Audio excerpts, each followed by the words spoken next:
Hi, my name is Brandie Paterakis, and I'm the owner of Blue Bee Counseling Services. I'm a mother and wife who is passionate about life and has found joy in helping others improve their mental health. The goal of this podcast is not only to provide enriching entertainment, but to help others in their pathway to have a more fulfilling life. This in no way is a replacement for therapy. Follow us on this journey of mental health awareness. Blue Bee Counseling Services now presents this podcast, Therapist Table Talk. Hi, thanks for joining us here at Therapist Table Talk. My name is Brandie Paterakis.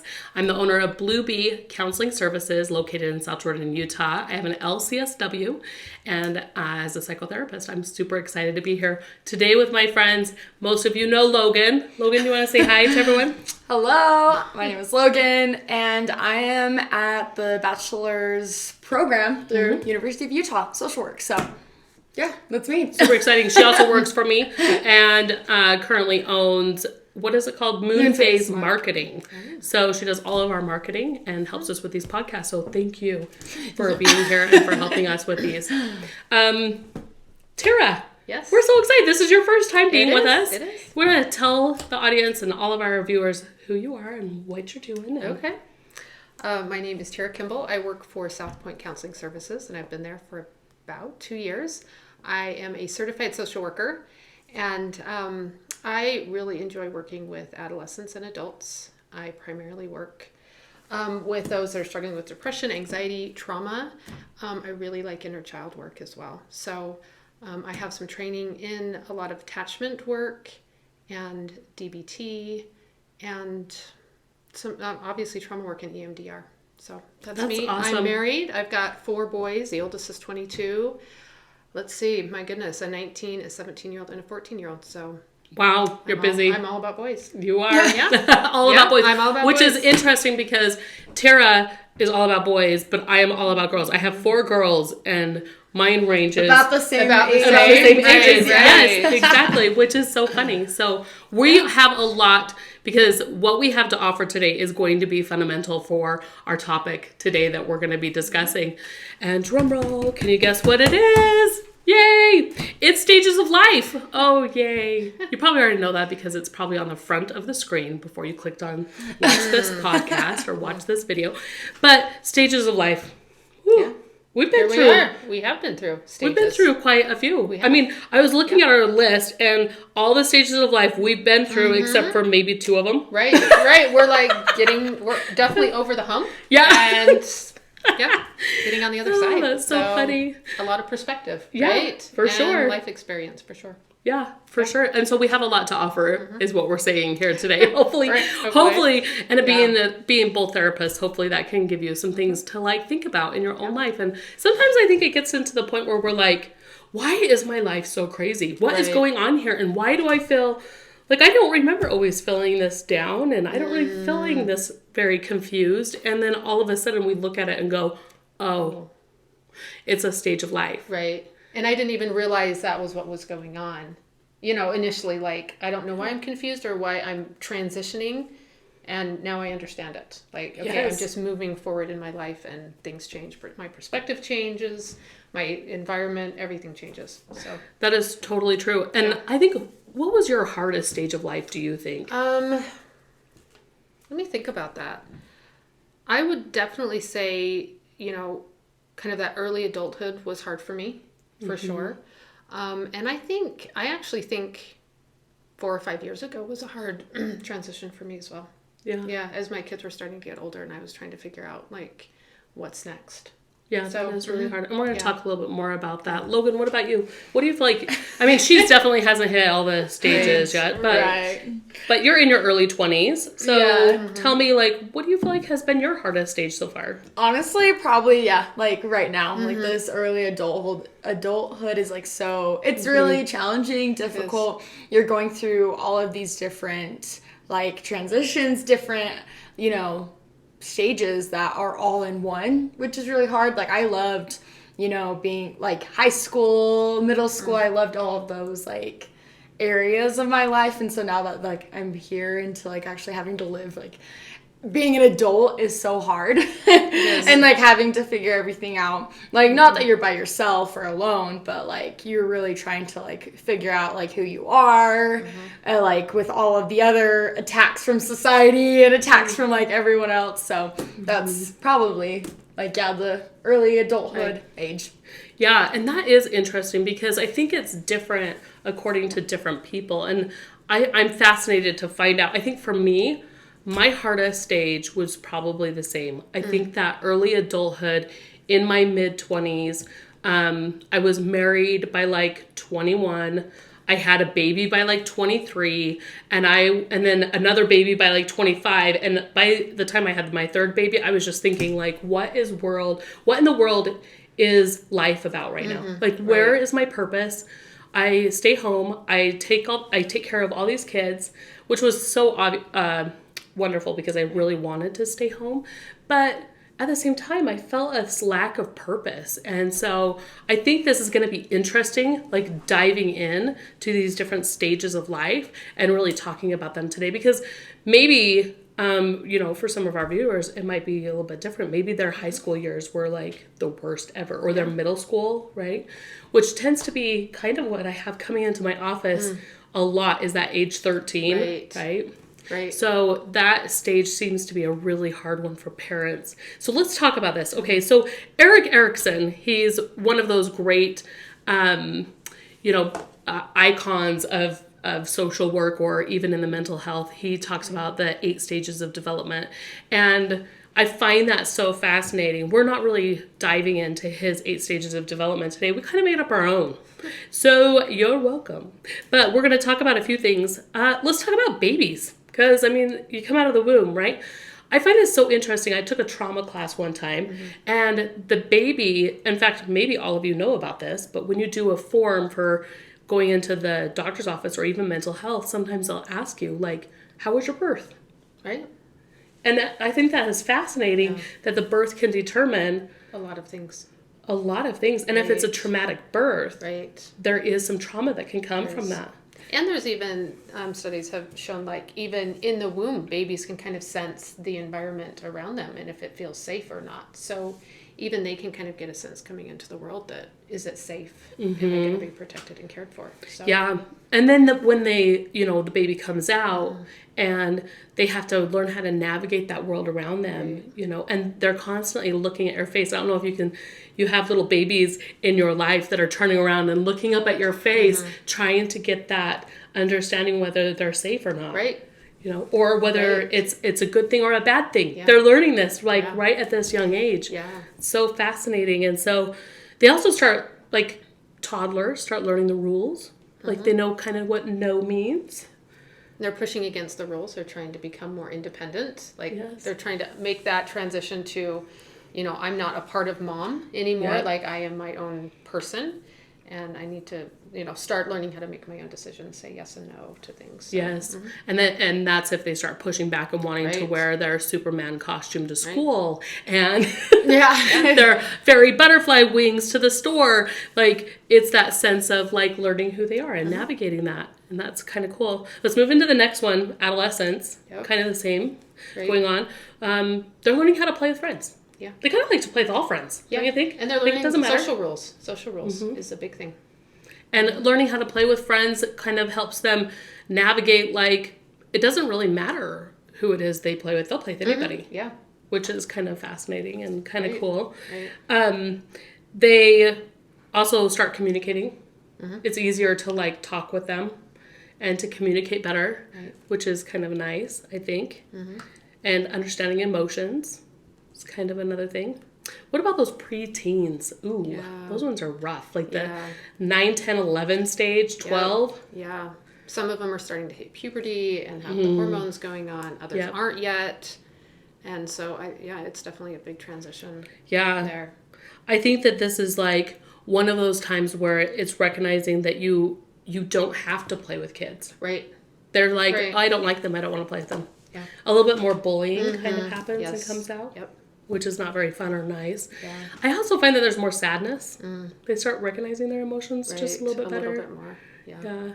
And they feel left out. Yeah. Where before, as you know, the adolescents, they may not have recognized or understood the feeling left out. They're starting to self-reflect a little bit more, or what's going on inside of me and what's happening outside of me. I love that. They kind of also start the attitude. I don't know, maybe I had kids that started at 3 years old, but this kind of tends to be more of the attitude age too, which that preteens, they get into those hormones and they start becoming little sassy pants, you know? And again, I think it's just that they're continuing to transition to a more independent self, right? They're trying to push back on authority and things like that because they need to gain that sense of identity of their own selfness. Exactly. World, right? So this is kind of like an elementary age, like before elementary, an elementary age. Do we have any like any things that could help with moms who are dealing with these adolescent kids right now? You know, or things maybe to watch out for, to recognize what's normal, what's not normal. And I think that's kind of why we stated some of these things, to recognize like it's kind of normal to be a little sassy pants, you know? And to start to push back. It is normal. I think one of the big things that parents need to do is really starting to help their kids understand the emotions that they're feeling, like labeling it for them and saying, oh, how does that feel in your body? Like, and validating all of the emotions so that the kids grow up understanding that these emotions are normal and okay. And mom says that, and that's kind of a big, and dad, you know, that's important. So I think that's one thing. Yeah. I also like the why, teaching them the why that they have to do things. Because if they can understand the why, they might have a buy-in of why they need to do it. Because I think all of us want to have some success in our life, even these young kids. And if they can understand the why they can't wear the Spider-Man costume to the Christmas party, you know, maybe that could be, and maybe they can, you know, maybe it's fine wearing Spider-Man to the Christmas party, sticking a Santa hat on that. But that is some good feedback. I think it's also to watch out, like, what are some of the signs that maybe their kids are not doing okay? What would be some things that we need to be maybe a little bit more aware of or watch out for? I think one of the big things is just watching, are they isolating themselves a lot? Are they playing with friends? Do they seem open and engaged to new experiences? If you find that they're pulling back or they're afraid or they're fearful, like things like that, I think that's an area that you definitely need to explore. I love that. Yeah. For sure. I think it's also good to recognize like the things that they used to love to do, like kicking a soccer around all the time. Or, you know, and I kind of noticed with my own daughter, she would do flips in our house all the time. Like, and flip her legs up on the wall and do a handstand. And all of a sudden one day it just kind of stopped, you know? And for us having to be like, whoa, what's going on? Is this a transition from adolescence to like preteen? Or is this like something that we need to be cautious and aware of? And I think we just have to be curious with our eyes open, you know, and have those conversations like, hey, is everything going okay? And how would you know if it's not going okay, you know? And why, you know, my clients will come into my office all the time and I'll be like, so how was your week? And they're like, oh, it was good. And I'm like, how do you know it was good? What made it good? You know, or what made it not good? You know, and how would you know if it wasn't good? So they stopped answering. It's okay now. But I love these. Okay, so let's jump into the next couple ones. And we're going to come back to a couple of these because I think some of them are really important. Teens. Teens are rough. You remember being a teenager, right? I was a good teenager, though, so... That's true. She was a terrible baby. She was a terrible baby. I used to take her to the store, and... yes, Logan is my daughter, by the way, everybody. But I would take her to the store, and she was like 3 years old, and she'd be like, "This is not my mom!" And we're like walking out, and I'm like, "Oh my gosh, like what do I do?" A little stinker. And so, like, and every time we walked into church, she would be like screaming. And then we'd walk out, and she'd like stop. And I'm not talking about just screaming, but it's like hair pulling like on me, like. And I'm just like, I have given birth to the devil. Like, she doesn't, as soon as something holy comes in her life, she is like, get me out of here. But Logan is doing awesome. And so there is that thing where they say, if you have a good baby, you'll have a terrible teenager. If you have a terrible baby, you're going to have a great teenager. It was this way with Logan. She was a great teenager. So it's kind of funny, but teenagers are hard. And so age 13, what are some things that we watch out for, kind of that teenage 13 to kind of like the 18 age? Probably the same signs that we talked about for the preteen, like isolation, hanging out with friends, because like that 13 to 18 is like probably going to be like one of the most social times of their life, right? Because like once you like get older than that and get married, and then it's like you start like focusing in on your family, but like that teenage, like those teenage years, that's when you're like dating and going out to parties and have those school dances, and so there's a lot of like social interaction. But I don't know, those are my thoughts. But. Yeah, those are awesome. I think we also have the complication of FOMO at that age. Yeah, right. Like that fear of missing out, which can be really hard because communication is like essential to the teenagers right now. And how do they communicate? Yeah. Most of them can't just pick up a house phone and call the house phone to see if they want to come and be something or do something. Right. They have to like text them. And if a teen doesn't have a phone, yeah, that makes sense. Then they're lack of communication with other people. Right. And I think also like when it comes to communication, like also with the parents, with the kids, like we kind of talked about it, but like really stating that why of like behind the no. Because if you're like, oh, like we don't do sleepovers, like no sleepovers, then they're going to be like, that's going to be where a lot of rebellion comes in, and like where they're going to be more rebellious behind the rules, because if there's not that established why, then like if it's just mom said no, then yeah, they don't have the buy-in. Yeah, right. then okay, well I'll, that's where like sneaking out could potentially come in and all that stuff. But if you're like, oh, like, here are the reasons why, like, we don't want you to do any sleepovers is like because of like these and this, and because we love you and we don't want you to be safe, then that's where they're gonna be like, oh, I understand more. And they're more willing to understand. But if you just say no, no, no, which I see a lot of parents doing, then that's where they're not going to be like, well, I don't understand, so they're not going to follow. Right. So. Well, and I think that's great. And along with that, I think the parent needs to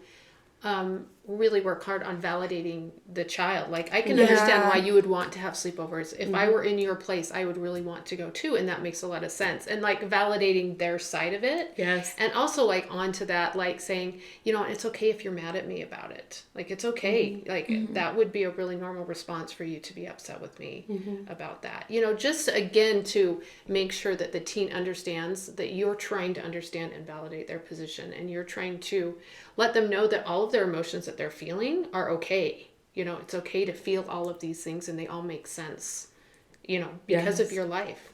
I feel like that's also like a reverse psychology move to be like, it's okay for you to be mad at me. Okay. And then they'll be like, well, I want to be mad at you, but like, I understand where you're coming from now. Right. Well, and, I just see clients that come in that have, like adult clients, particularly that come in and that really struggle with this idea of like, is it okay that I was disappointed in my parents or that my parents weren't perfect? And it's like, well, yeah, like it's okay that you are disappointed. It's okay to be mad at your parents. Like that's just okay. It makes sense. So I love that. I think that is totally fair. I think, don't forget also that like 13-year-olds, I'm going back to 13, but anytime, but stage 13, I don't know why it's that transition into teen that is so hard on a lot of kids. And I've said this before on all my other podcasts, but this is one of those stages, this age at 13, 14, I see the most of. That is the age where all of them come into my door.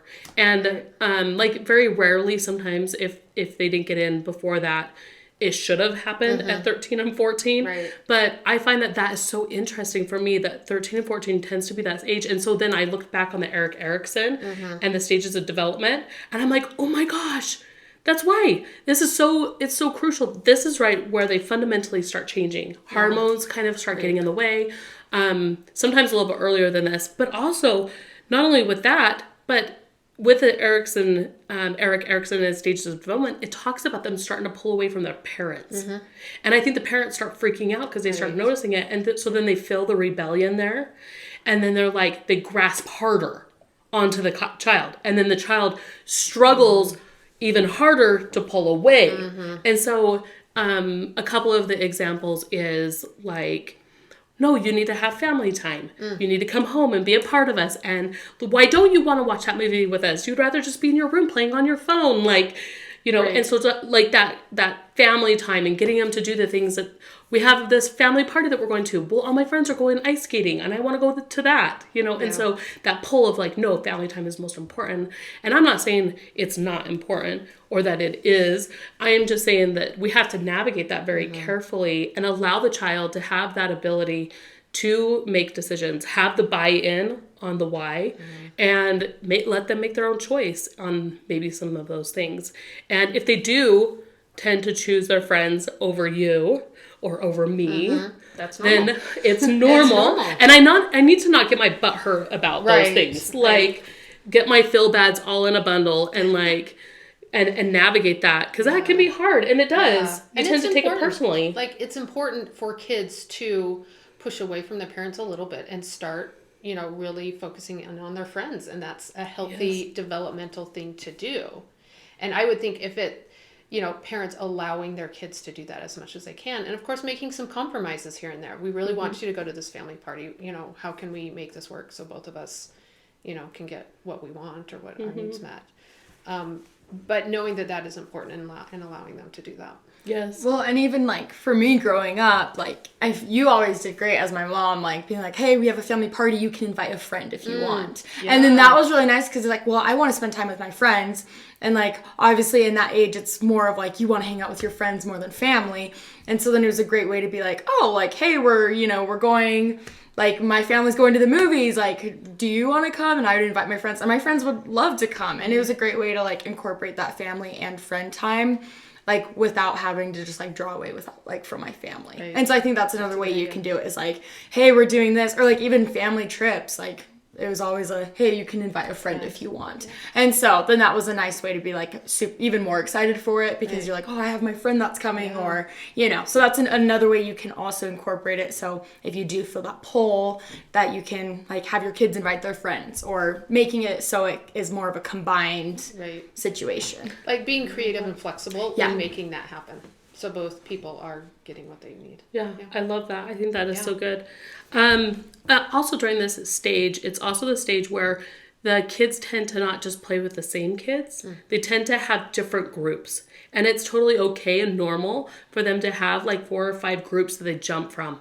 They're hanging out with these people over here, and then they're hanging out with these people over here. And it's actually, I find that with my clients coming into my office, I prefer that they have those groups that they can jump from, because I don't know what it is about the 13 through 18 age, or 16 even, where they tend to get really frustrated with some friends really easily. And so it's nice to kind of give a break from that friend group and go over here for a minute until these hurt feelings can be resolved, and then they can go back, you know, or they're feeling left out because everybody went to the movies without them, you know, and didn't invite them. So, well, we have these other friends over here. So teaching your kids on how to like establish different friend groups, like you have a neighborhood friend group, maybe a school friend group, maybe like a soccer friend group, or whatever it is, have these different friend groups all over the place so that they can have the opportunity to jump if needed, because it is really hard to navigate relationships at this age with friends. Yeah. So I think that's really good. Can we talk about attitude? Like the attitude gets a little harder. I watched this commercial, and I love it. You probably have seen it too, where they're like, the parent is screaming on one side of the door, and then the door gets slammed in their face, and then the other dad is on the other side and he's screaming back, and then the door gets slammed in their face, and then he opens the door and the wife is on the other side. And so they were like slamming the door on each other, and he's like, okay, I think we're ready to have a teenager now. I think we're ready. Like, I just thought that was so funny. And not that we need to have a lot of screaming that happens in our home. I think that can be very triggering for a lot of people. And it doesn't really help. But I think sometimes it's based on us not really understanding our emotions. Yeah. Not understanding our emotions, getting our feelings hurt. Because they tend to know how to hit those buttons. My kids, when they were teenagers, know every button to hit to like just piss me off, right? And so I think that if we can recognize and play the game better than our teenagers, that can be really helpful too. And so I think we're gonna have a teenage talk. We're gonna do like a podcast on just teenagers, because there's so much here that we can talk about and clean to. But I think I think what is really important is I came across this thing, and maybe Logan, you can read it. It's from Very Well Family by Amy Morton. She's an LCSW. And she wrote this article about teenagers, which I thought was really quite interesting if you want to read it. Yeah. So it says, according to the National Institute of Mental Health, an estimated 4.1 million adolescents in the United States had at least one major depressive episode in 2020. That means 17% of American teenagers may experience depression before reaching adulthood. And I just want to pause into there. Like, that was one major depressive episode in 2020. Also, we have to remember 2020 was COVID. That was when everything shut down. And so, like, no wonder it is like 17%. I think it might even be higher than 17% of teenagers will experience that depression before reaching adulthood. Just because, like, COVID dragged out for so long. And then it says data from NIMH also shows that depression is much more prevalent in female teens, which that is 25.2% of female teens will have depression, than male teens, which is 9.2%. And then just kind of like an add a note into there is like, that's the prevention, right? Is like there's loss of connection. There's teenagers are feeling this FOMO. They're feeling left out. There's attitude issues. Yeah, attitude issues. Pulling away from parents, right? which causes this relationship to struggle at home. Yep. Yeah, and so now, and then it goes into talking about how, like, electronic media, like, plays a huge role on that connection. And it's saying that, like, that has also amplified more teenage troubles just because that digital communication has changed the way teens interact with their peers and romantic interests. And then it says, for example, digital life also means that many teens lack essential interpersonal communication skills, like knowing how to pick up on social cues. However, it goes into saying, like, on the flip side, COVID-19 did happen during that time. So a lot of that virtual socializing, like, was important during that time for these teenagers. So just, like, looking at it, like, how that's what's so hard is it, like, can hurt these teenagers, that digital communication, but then for like 2 years, that's all they had. Right. That's all they had was digital communication. And so, like, that's all they had to, like, create new friends, create connections. And now it's, like, starting into social media, creating all of these different communities and connections between these different communities where you have, like, your online friends. And, like, that is so important. And so, like, to these kids, like, you know what I mean? Like, no wonder they want to just stay in their rooms and... It's all they knew for a long time. Yeah, that's all they did for 2 years. And those are their friends. Or, like, online. And so that's what's hard is, like, changing that, and then also with those social cues as well, because there's 2 years of missing that. Yeah. So that is true. That's a really good point that you make there. And so it's interesting how that can be a detriment to us, but it also is something that we didn't have a lot of control over during COVID, which is fascinating. That is. So, like, how do you think with these parents, with these teenagers that are, like, constantly on their phones and constantly on social media, like, how do you guys think as therapists to better help, like, how can these parents better help their teenagers to pick up on those social cues and to learn that? I think that's a really good question. I think awareness. Right. Like, I think awareness now, hearing that, you know, these teens only had their online digital friends and gaming and all of that. But then now recognizing we're kind of coming out of COVID and to be aware that this causes complications in relationships and they're not really knowing they lack that interpersonal skills now. And so being aware of it now can get them into a point where they can reach out more to others and create more like face-to-face relationships if they choose to, right? It's that choice of like, do I allow this to win? I recognize that this is a problem. It's not really fulfilling me. There's still that lack of touch, right? And there's that lack of like being connected face-to-face with somebody and like recognizing that and being willing to allow it to win and saying, oh, I think I'm going to make a phone call and call my friends but that's going to be really hard because that social distancing that has made it really difficult for a lot of people. Yeah, and I think you're right with the awareness with the parents is like, are your teens going out and socializing? And if they're not, if they're spending a lot of time in their room or on their phones or electronic devices, you know, having those conversations with them and saying, you know, do we need to put, you know, some limits on that or something to encourage you to go out and socialize? And again, going back to the why is this going to be, the why, you know, because when you move out and when you're in, you know, a college situation or things like that, you've got to have those social skills and be able to make new friends and go into these situations where you don't know anybody and feel, you know, relatively comfortable doing that, so you can start to transition to adulthood and making those connections. Let's jump. Let's talk about college years. Let's talk about that young adulthood phase, which is so hard and difficult.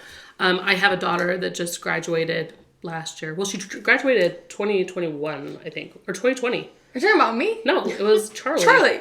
She's behind the camera. What year did you graduate? 2021. Oh, thank you. Everyone, Charlie's here. She's helping us film.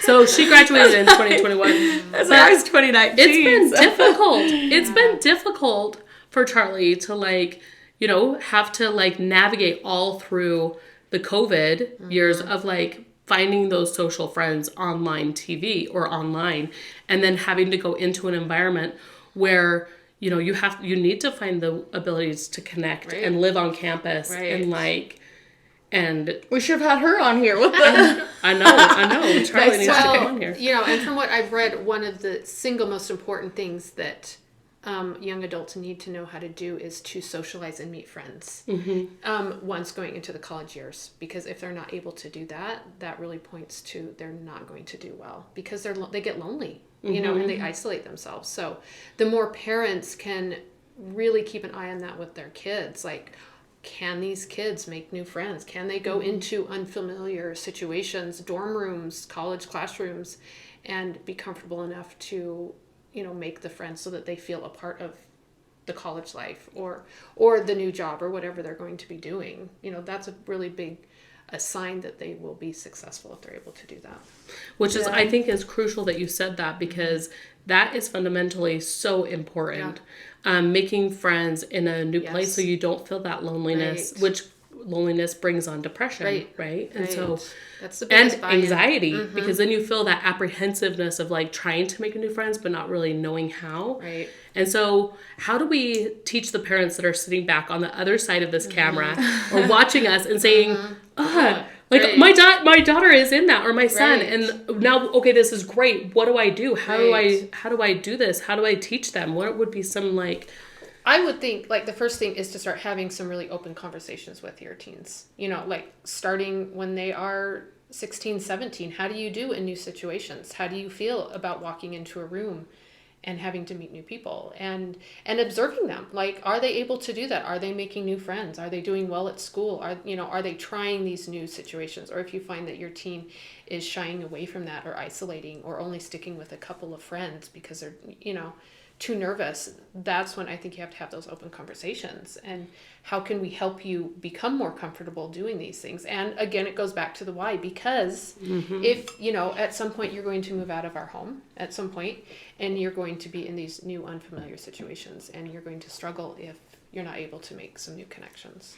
Yeah. I also think as well, like, not putting it as like this is bad, you know what I mean? Like, this, like, you shouldn't be doing this. This is what you should be doing. Yeah. But, like, I also like to look at it instead of being like I'm going back to kind of, like, also with the phones and like, you know, the feeling more isolated, but also, like, instead of being like, here are, like, negative consequences for being on your phone, but instead of, like, okay, well, how about, like, you know, you have your online friends, that's awesome. Like, how about let's help you make some, like, in-person friends? Just because, like you said, the why, you're going to move out, there's going to be all these new situations. And so then to be like, I like bribery maybe, you know, where it's like, you know, we'll take you out to, like, your favorite restaurant if you're able to, like, go out and meet, like, one new friend at lunch today. Or if you're, like, able to, like, do this, you know what I mean? And kind of creating those, like, small steps and, like, bribery rather than those negative consequences, so they feel like, oh, I'm bad, I'm doing wrong, but, like, oh, this is good, like, you know, I'm gonna get those new shoes if I invite a friend, like, a new friend over to play, like, and so having those positive influences on them so they don't feel like they're a bad person, but to increase it where it's like, oh, like, yeah, I want to invite a friend over, and then they make new friends, and that could be, like, their way of, like, okay, self-disclosure, I totally bribed my children. No, I wasn't saying that. As you can tell. No. And it worked. All right, it worked. No, I'm not at all. Because I I've been really social my whole life, so that wasn't ever. I'm just saying for those parents, like that was never a you. No, it's totally fine. I'm just saying if it works, use it. Okay, Right. we're all Do trying what works. Do what works. That's right. We're all trying to do the best we can with parenting, Right. and so in those circumstances, if you find that you can bribe your children and say, "Hey, I'll take you out to dinner if you bring 2 people with you." Like, Do it. Take them out to dinner. Right. Like, do it. Get them Yeah. out there because Yeah. we're trying to facilitate new awareness on how to Right. create these interpersonal relationships, which is so fundamentally important for these young adults, even teenagers out there. And can we also say that I think that there's a little bit of this, oh, poor pity me, like nobody invites me to anything. And I think sometimes we have to get out of that and say, how many things am I inviting other people to? Yeah. Because if it's all about other people inviting you, then I go back to, well, you're not setting up. You need to set up some stuff and do some event planning and create opportunities for people to hang out. And you also have to say yes when people invite you. Because if you don't say yes when people invite you, it's like the telephone. How many times are you going to call that friend and they never pick up? Are you going to keep on calling 2 years later? Right. Right? Yeah. So you have to say yes, and you've got to get out of your comfort, your discomfort of like being stay at home. And I also think like how many other kids are also like, no one's inviting me. So if everyone's in the no one's inviting me, but no one's actually inviting, then like no wonder everyone's like, no one's invited me to anything because no one is. No one is. No one And everybody's is. sitting around waiting for the next person to invite. Yeah. Right? And it doesn't So happen. maybe the plan here is, as parents, if you have these young adults that are trying to transition, or even teenagers that are trying to figure out how to navigate this new way of life, maybe get some event courses coming in. Yeah. Figure out how to invite people, how to like step out of your discomfort and like try something new. And then recognize that if they say no, don't be hurt or take it personally. It might really be that they really have to wash their hair that day because it's really been really bad. You're right. Or like I had a friend once say, "I'm sorry, I've got to clean my house," and I was like, "Really? Like you don't want to go out to lunch with me and you'd rather clean your house?"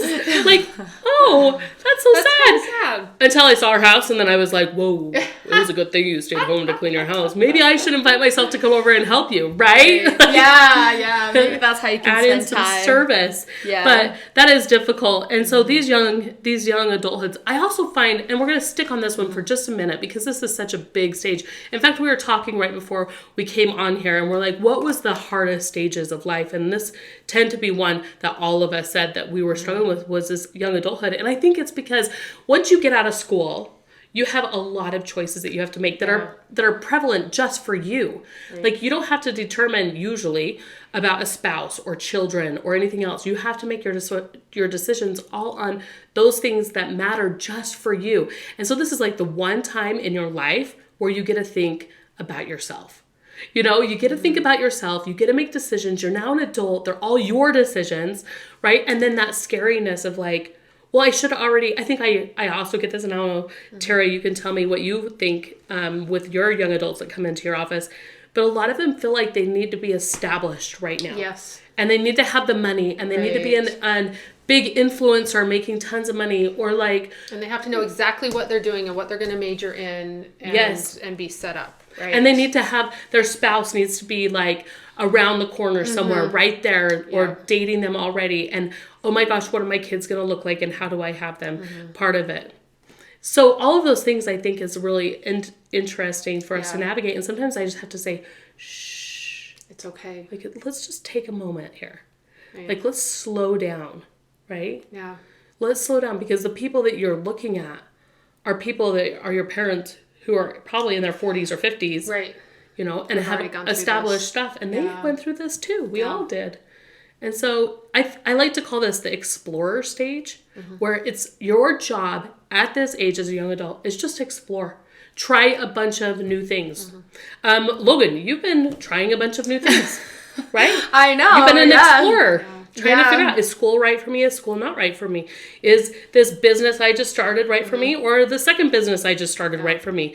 Like, we only have so much energy to put towards something. And so really choosing that one thing that we have to put our energy towards. Yeah, and that's what I found. Like, I was just spreading myself so thin because in high school, like, I was so used to, you know, you have, like, just your classes, you have homework, you have work. I did cheer, and then you have like your social life. There were so many different things. Like I've been so used to spreading myself so thin that like coming into adulthood, I'm just like so used to spreading myself so thin and having like, oh, I need to like do this and this and this. And I have so many ideas that I'm like, I have to do all of them all at once. And I realize like, that's not working for me.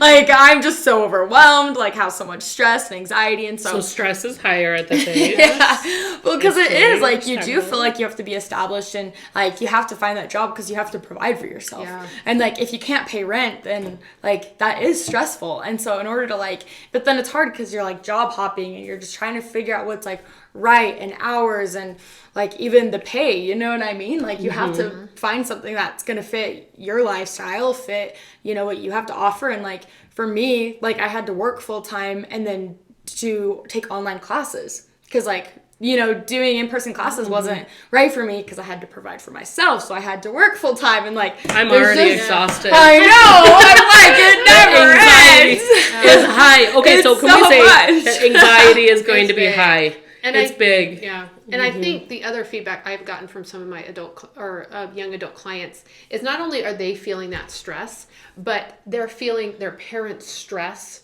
on them. Like, so their parents are saying, what are you going to major in? What are you going to do? Like, and putting that pressure on them. Oh, you have to do this and this and this to make sure you keep your scholarship.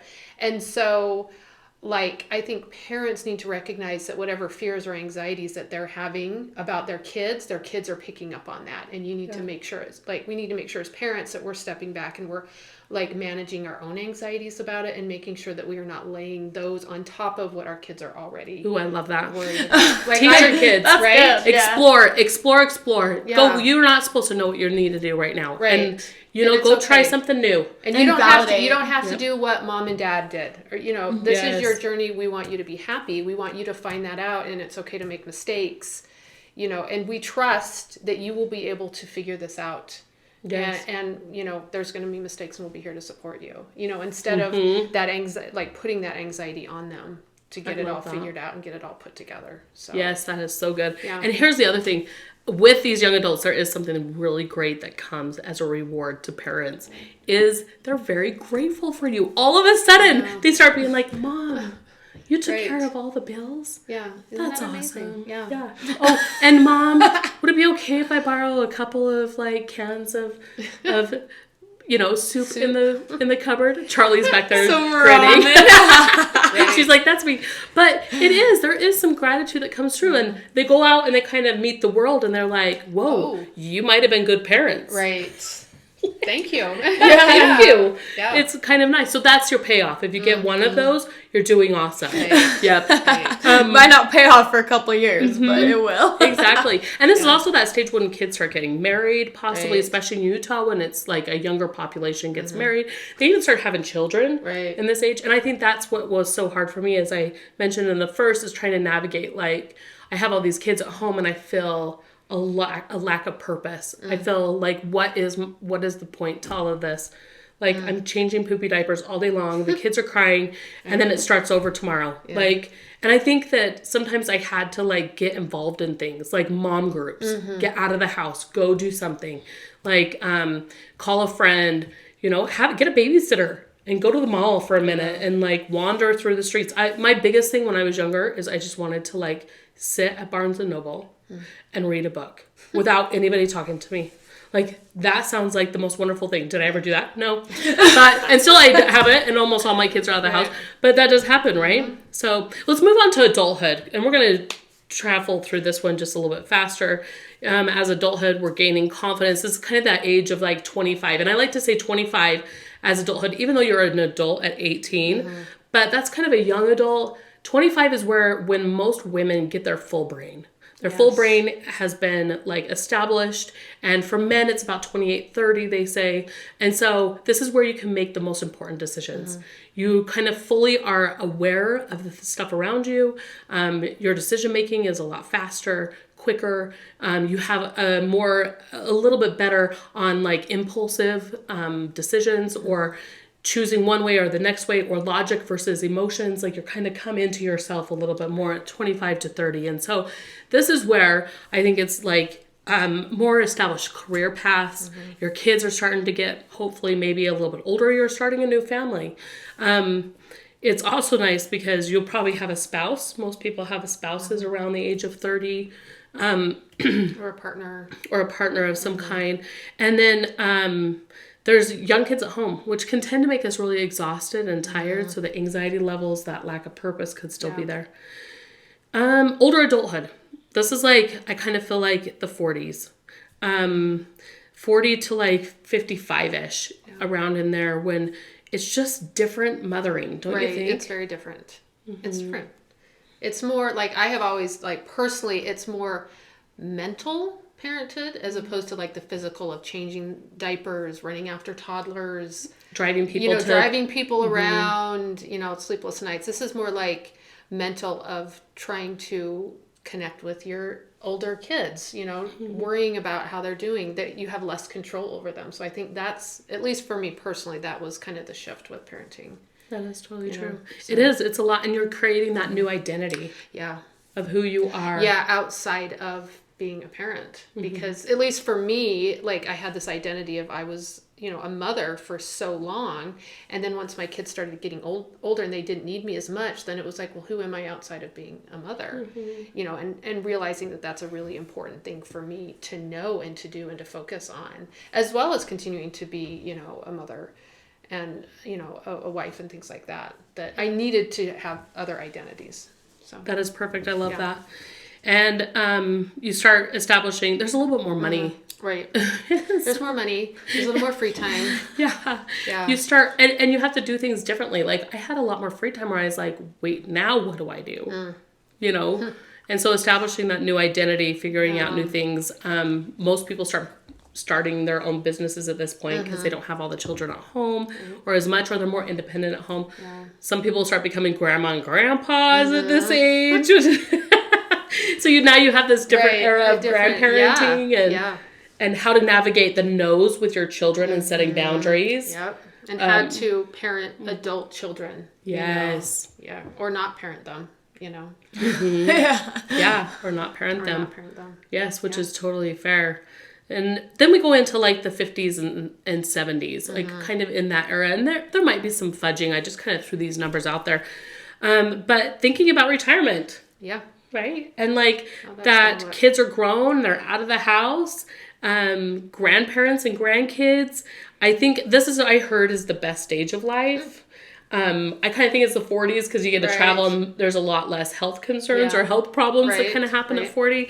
But 50, you have money to travel. You have money to do things. You start thinking about retirement. You start looking back at your life. You start making some plans, right? Which is kind of, you start losing your parents. Yeah. There's a little bit more grief and loss that kind of happens at this stage. And then we have the 75 to 90s, which is like things start calming down. You don't have those callings at church anymore, or you don't have like as much stuff that you have to do. You're more in the retirement phase of your life where you're just kind of enjoying, slowing down. There's a lot of loneliness that happens at this stage because it's harder to get around. It's harder to go places. You have to rely on people. You do. You have to rely on people, which could be really hard. There's also friends that are passing away, or you preparing for your own, life transition that way, which could be difficult. And so these are all wonderful stages of life. And I'm sure there's one in here for each of you that is listening to this that's like, oh my gosh, that is totally me. That hits me right there, where that was my hardest stage, between the 13, the young adulthood, and the 40s. We kind of felt like that was like our biggest things, although Logan's not 40 yet. But, she can look forward to that. Right. Some of the things. And how do you know if you're in one of these stages and you're just not doing well? We kind of talked a little bit about that in that pre-adolescent era of like how to know. And I think it kind of might stem through all of it, recognizing that, there's just, you're feeling that loneliness. You're not doing things that you once used to love to do. Right. You're feeling stuck. Are you not sure, like, what do I do? What am I supposed to be doing? What do I enjoy doing? Like, is there some sort of purpose in my life? Or do I feel like I don't have a lot of purpose right now? Yes. And there's also, it's causing you to make you get upset. Yeah. Like if you're feeling yourself getting upset about things, more irritability, frustrations, not really producing good things, or you feel like you're not producing good things, negative thoughts, probably like rapid thinking that's not really productive. Things like that could kind of get you in a little bit of a standstill. And so let's talk about some of the tips and tricks into like getting ourselves out of that. Like if you happen to fall in that, and I think we all have, I know that there was a moment in I'm like, I just need to go and lay in bed for like 3 weeks. Like, and we get tired. And so that's understandable that we have to readjust and figure out what like works for us. And so a couple of things, what do you think are some things that we could help these people behind our camera talk about or like really implement into their lives that could be helpful if they're feeling like they're just kind of stuck or they're there and they're not really feeling the happy vibes of life? And let's not say happy because that's not really true, but maybe joyful or contentment. Maybe. Right. I think getting them on a path of like starting to be curious about what they want their life to look like, you know, like what do you want? What would make you happy? What would bring you fulfillment at this stage of your life? Whatever stage that is, you know, to start getting them to think about that and start writing things down, I think is one thing to do. Yeah, I love that. Writing it down. My sister used to always tell me, in fact, I think she told my daughter this when she was graduated from high school. What is it that you want to do? Because if that's your dream and you want that to come true, then you're the maker of your own dreams. Right. Because if you're not making it come true, you're never going to have it. Do not expect other people to make your dreams come true. Yeah. And I think along with that, I think I have found that a lot of clients and myself to some, extent is like, well, what do you want to do compared to what your family or your culture or whatever expects you to do, you know, and how can you navigate that so that you feel like you are doing what feels right and good to you and not feeling so bound and constricted by, well, this is what my culture tells me I need to do, or I need, or how I need to act, or how I need to be. And, you know, can we have more flexibility and open-mindedness in that? I love that. You know, so that's kind of my experience. That is totally true. I always talk about like having the awakening, like just being aware. Like if you can have your eyes open and be aware and in the present here and now of like what you want, I think that kind of goes along with what you said.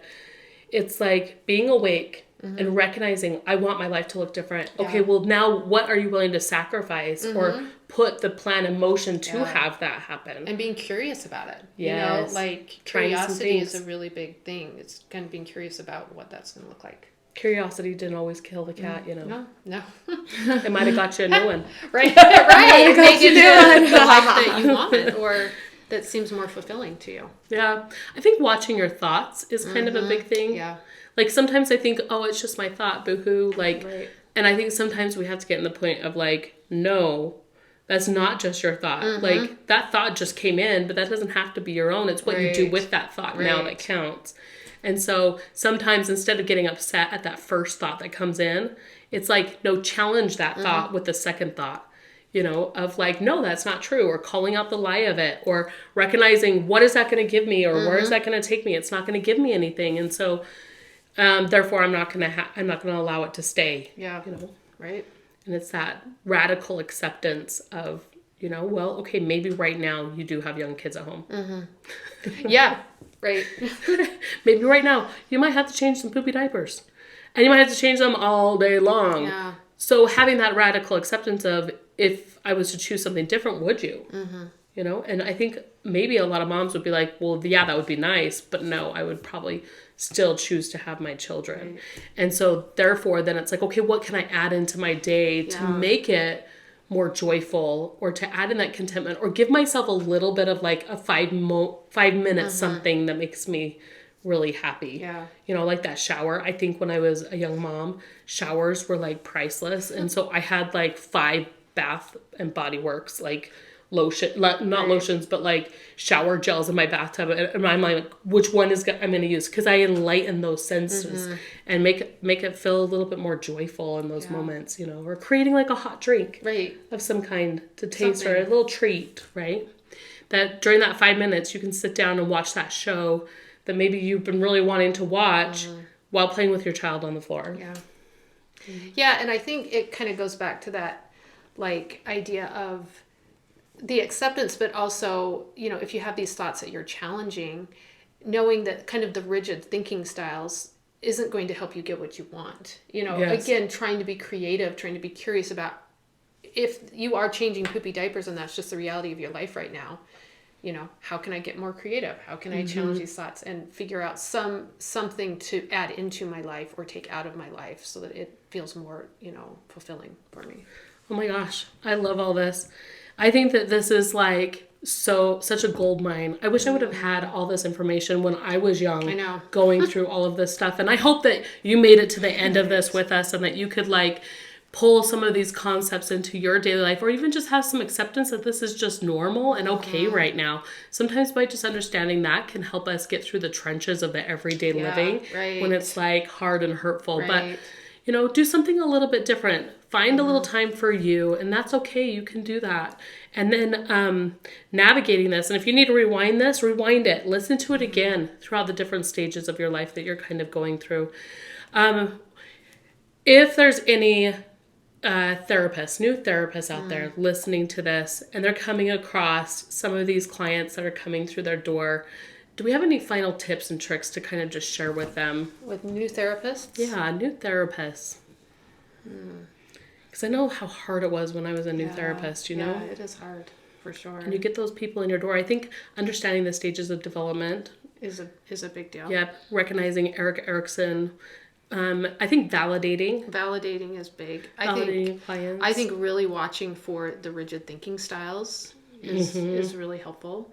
And kind of delving a little bit deeper about kind of what, you know, kind of some core issues that the client is struggling with that's maybe producing some of these negative thinking patterns, I think is a really good thing. And helping them think flexibly. Yes. You know, like showing them what that looks like. Yes. Like I often will be like, you know, how do we do this and incorporate this, you know, at the same time, to get them understanding what I'm trying to help them do is to think more flexibly about their situation where they feel stuck. We can actually be curious and flexible and help you get unstuck. I love that. I use a lot one term that's if so, then what? To kind of get them out. Well, if that's the case, okay, well, then what? Right. And then I'll dig deeper. Okay, well, if that's the case, then what? Right. And you keep going deeper and deeper. Yeah, you keep on going deeper and deeper to get to that final place where we say, now we're somewhere. Now we're down that core thinking right down there. Now what do we do about that? And then recognizing that sometimes if you want to stay the same, then don't do anything about it. But if you want to change, then you have to implement something. You've got to put in some kind of a sacrifice or a change in there somehow and an action to make it happen, or else you'll just stay the same. So those are some things to think about. Anyway, we're so grateful that you all tuned in to watch us today. This is Therapist Table Talk. If you would like to view all of our other good, fun stuff, you can check out our website at Blue Bee. It's blue is the color, BEE, as like a bumblebee, cs.com. So bluebeecs.com, and you can check out all of our other podcasts as well as on YouTube and Spotify. Again, thanks for sharing this time with us. We're so happy to share with you the tips and tricks and stages of development. Until next time, thanks for joining us. Bye.